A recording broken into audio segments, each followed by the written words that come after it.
You're tuned in to Rheology XM. Right back at y'all from the outermost.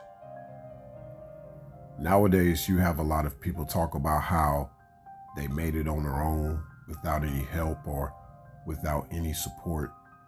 And it seems like a lot of this is championed by today's society. There was once upon a time not too long ago where this way of looking at life and society was rare and hardly the case, because being on your own was not the best idea. Having support matters the most.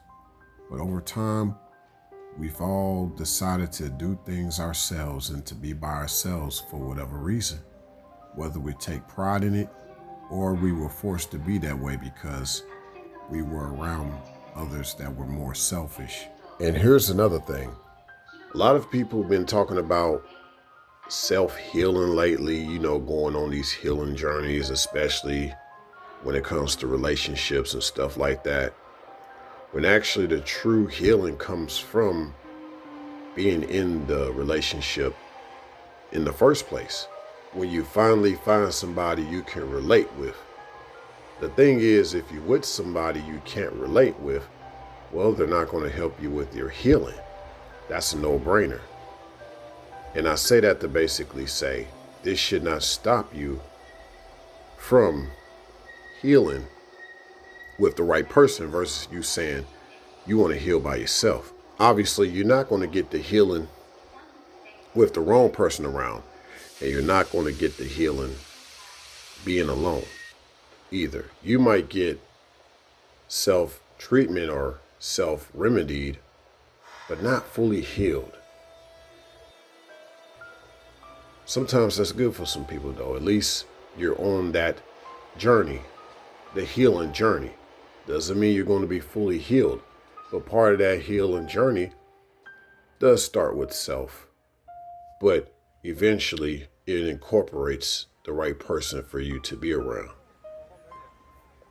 See, all I find is that a lot of us like to treat our healing like we would when it comes to self-care, instead of having someone check you out to make sure you're really good. You might think you're fine, but you got something life-threatening going on. And we do that to ourselves a lot too when we want to have these self-healing journeys take place. You might have something going on with you that's worse than you realize, but you take it as your self-healing. Self-healing to me can be very toxic in ways, because eventually it shields you from the world. It shields you from somebody that could actually be the right one for you. True healing comes through cultivation. It's a team effort type of thing. The gardener takes care of the plant that's naturally cooperating with the way the gardener is tending to the plant in order for the plant to thrive based on the nourishment of nature. Think about that on a emotional, intimate, and spiritual level. Regarding spiritual nourishment, the cultivation of love, you two growing together in that love. Like I said, you just avoid the one that you're not growing with, but that should not affect your healing going forward. It just adds more to your self-remedy in the midst of you healing. Notice that I said in the midst of healing.